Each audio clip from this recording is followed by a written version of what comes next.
Olá, galera do terceiro ano, tudo bom? Bom, pessoal, nós vamos trabalhar capítulo 5, globalização e blocos econômicos, conteúdo muito importante, tá certo? E por isso nós devemos vê-lo, ok? Vamos lá. Globalização e blocos econômicos. O mundo sofreu importantes transformações durante o século XX.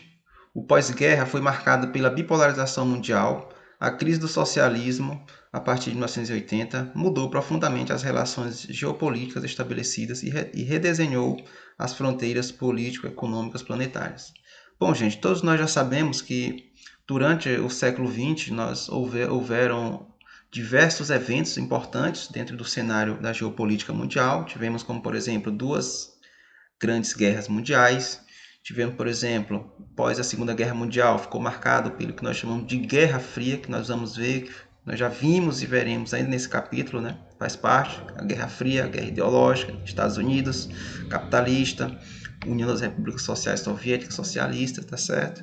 E essas Primeira e Segunda Guerra e também a Guerra Fria acabou redesenhando as fronteiras políticas e econômicas planetárias, tá bom? Por isso que a gente chega à conclusão de que o século XX foi cheio de grandes transformações dentro do cenário da geopolítica mundial. Beleza? Vamos lá, vamos continuar, vamos aprender? Vamos lá. Do mundo bipolar à multipolarização. Vamos entender o que é esse. Primeiramente, vamos entender o que é bipolar. Bi vem de dois, né? Bipolar, ou seja, é algo que está relacionado a dois. Bipolar, falando de mundo. Mundo bipolar quer dizer o seguinte: que era um mundo em que existiam duas potências mundiais, duas potências que comandavam as ações no mundo, tá certo? Só que nós saímos desse mundo bipolar a multipolarização. Multipolarização, multi é de quantidade, né? Quantidade quer dizer que existem vários atores no cenário da polarização mundial, ok? Vamos entender quando que nós éramos bipolar e quando que nós passamos a ser multipolar, tá certo? Vamos lá. Durante o fim da Segunda Guerra Mundial, Guerra Fria. Depois da Segunda Guerra Mundial, o mundo passou a ser bipolar. Por quê? Porque de um lado tinha os Estados Unidos, chefe dos capitalistas, tá bom? Do outro lado tinha a União das Repúblicas Sociais Soviéticas, tá bom? Chefe do socialismo. Nesse contexto, nós tínhamos a Guerra Fria, tínhamos um mundo bipolar, dois chefes supremos, duas grandes potências, Estados Unidos de um lado e União das Repúblicas Sociais Soviéticas do outro lado, tá certo? Os Estados Unidos, predomínio do capitalismo, tá certo? E a União Soviética ela dominava, ou seja, influenciava as nações socialistas, tá bom? Só que nós vimos e veremos ainda neste capítulo que a União das Repúblicas Sociais Soviéticas entrou em colapso a partir da década de 80, tá certo? Ou seja, o capitalismo, aliás, o socialismo entrou na crise a partir da década de 1980 e a partir daí nós vamos ver a emergência de um mundo multipolarizado em que houve o desaparecimento do socialismo, mas aí quem achava que após o desaparecimento do socialismo iríamos ter um mundo unopolar, na verdade nós tivemos um mundo multipolarizado em que apareceram outras três potências capitalistas que acabam dividindo, dominando o mundo juntamente com os Estados Unidos. Temos os Estados Unidos que comanda a América, tá certo? Acaba influenciando bastante o continente americano. O Japão que influencia bastante a Bacia do Pacífico e a União Europeia, né, que acaba influenciando, além da Europa, influencia também a África e o Oriente Médio. Tá certo? Então, nós podemos afirmar que a partir de 1990, que foi quando chegou-se ao fim com a União das Repúblicas Sociais Soviéticas, o socialismo chegou ao fim, nós passamos para um mundo multipolarizado, ou seja, em que várias potências dominam, comandam as ações no mundo da geopolítica mundial. Tudo bem? Vamos lá, continuando. E aqui nós temos o contexto desse mundo bipolar, que foi o mundo pós-Guerra Fria, 1948 a 1991, ok? Vamos ver como era dividido o mundo. Aqui nós tínhamos de um lado os Estados Unidos, aqui, tá bom? Que comandava todos esses países pintados em amarelo, tá certo? Influenciava a Europa, aqui uma parte do Oriente Médio, tudo bem, gente? Então, os Estados Unidos dominavam essa parte do mundo, tá bom? E tinham seus aliados aqui na América Latina, era aliada dos Estados Unidos em sua maior parte, com exceção de Cuba e Nicarágua, que eram aliados, né? Que eram aliados à União das Repúblicas Sociais Soviéticas. Os Estados Unidos possuíam aliados também na África, tá certo? No Oriente Médio, e aqui na Nova Zelândia, tá certo? A Austrália e Nova Zelândia também eram aliados dos Estados Unidos, tá bom?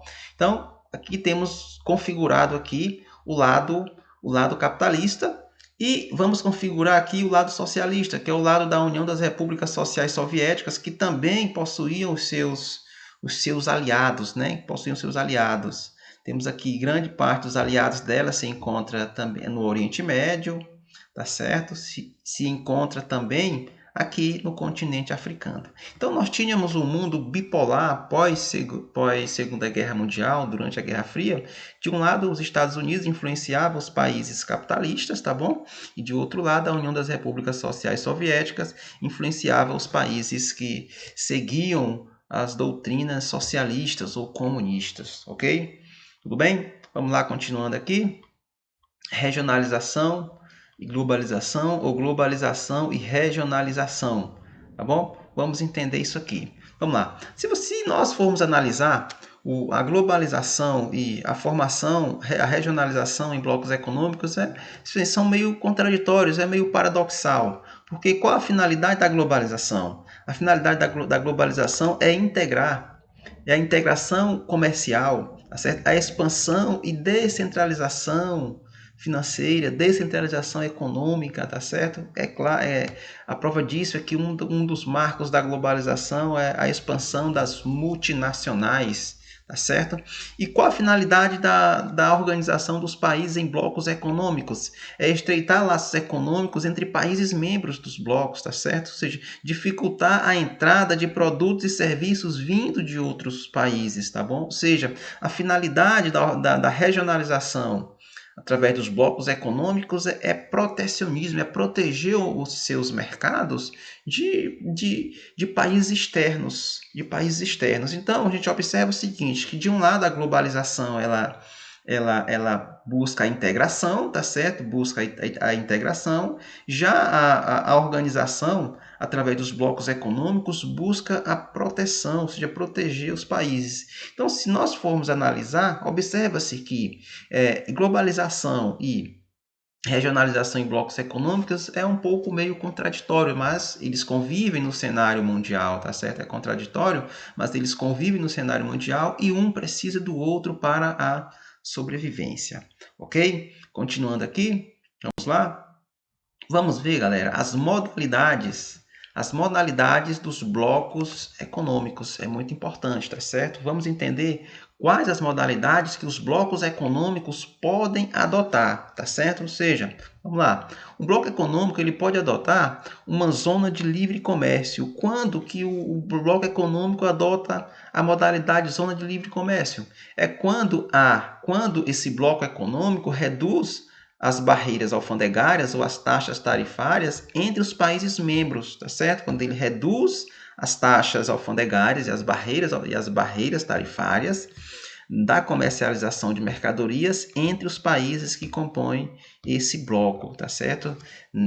Quando os países adotam a redução ou eliminação das barreiras alfandegárias dos impostos, nós dizemos que esse bloco ele se organiza na modalidade zona de livre comércio. Existe também uma outra modalidade, a chamada união aduaneira. A união aduaneira também adota a zona de livre comércio, tá bom? Porque há uma redução ou eliminação das barreiras tarifárias na comercialização de produtos entre os países membros, há essa redução e, além disso, eles ainda está um passo à frente a zona de livre comércio, porque na União Aduaneira é estabelecida a TEC, né, que é a Tarifa Externa Comum. O que é essa Tarifa Externa Comum? Tarifa Externa Comum são regras em que os países membros de um bloco têm que respeitar, têm que segui-las, né, quando forem estabelecer relações comerciais com países de fora do bloco.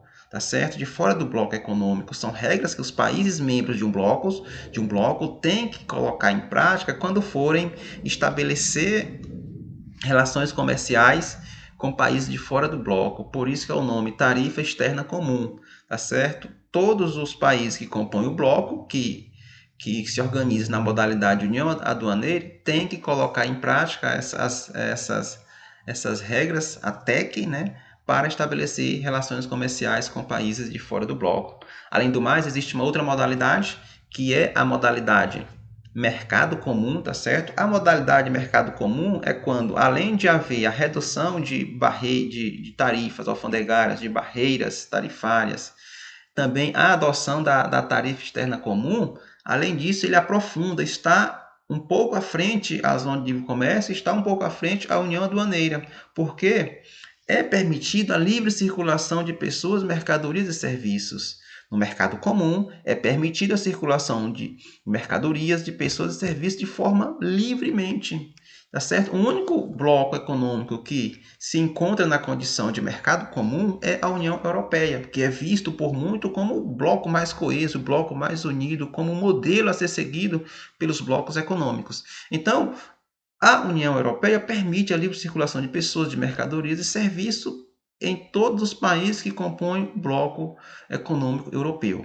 Além do mais, existe também a modalidade união monetária, gente. União monetária é quando há o estabelecimento de uma moeda única entre os países do bloco econômico. E aí, novamente, nós vamos colocar a União Europeia como também que adota também essa modalidade, porque nós sabemos que existe a moeda da União Europeia, que é o euro, tá certo? Que foi estabelecida em 1999 e colocada em prática em 2002, tá certo? Obviamente, nem todos os países da União Europeia adotaram o euro como moeda, mas a maioria adotaram, tá certo? Grande parte dos países adotaram.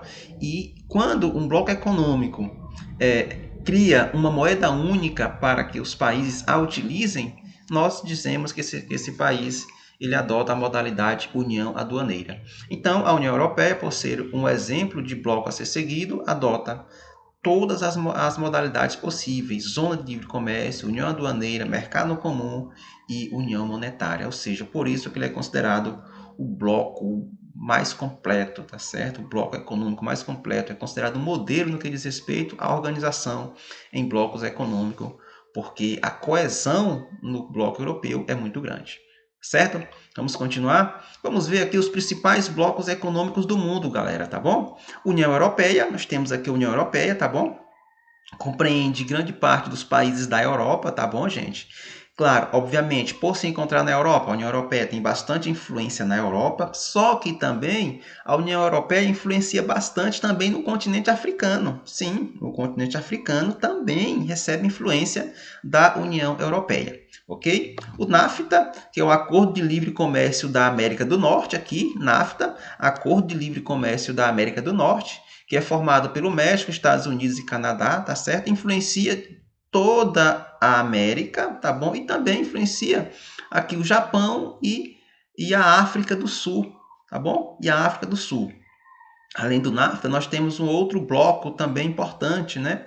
Que é o APEC, né? Cooperação Econômica da Ásia e do Pacífico, né? Cooperação Econômica da Ásia e do Pacífico, o APEC, né? Que influencia aqui os países, esses países aqui, ó. Temos aqui a Austrália, Nova Zelândia, tá certo?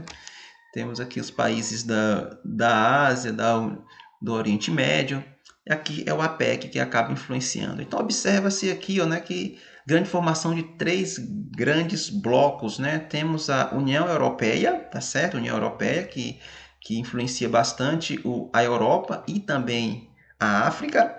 Nós temos aqui o NAFTA, que influencia toda a América, influencia também lá na Ásia, né? Japão e África, África não, e Coreia do Sul, tá bom? E nós temos a APEC, que influencia aqui esses países aqui, Nova Zelândia, Austrália e os países do Oriente Médio e da Ásia.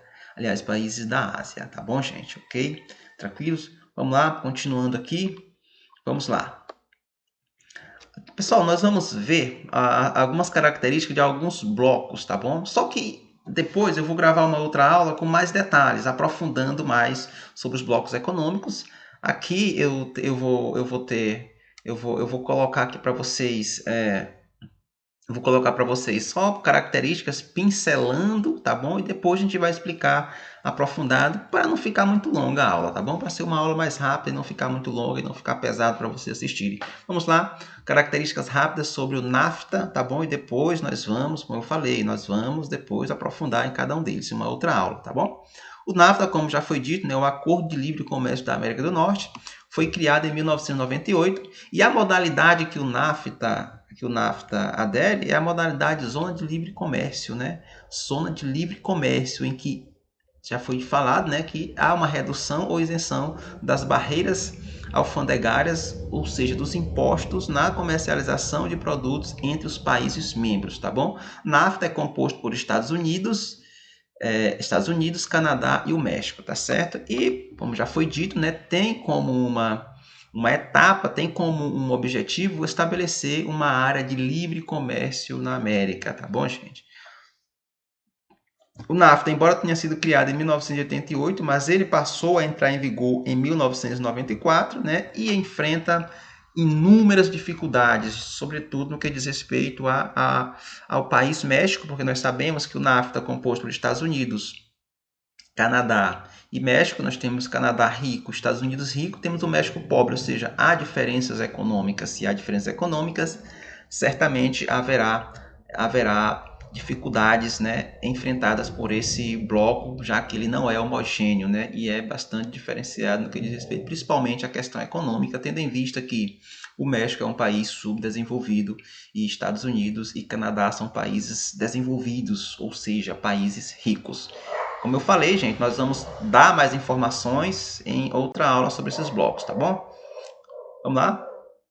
Continuando, certo? E falar da União Europeia. Primeiramente, a informação importante é que a União Europeia é o bloco coeso e é o mais antigo do mundo, gente, tá bom? Por quê?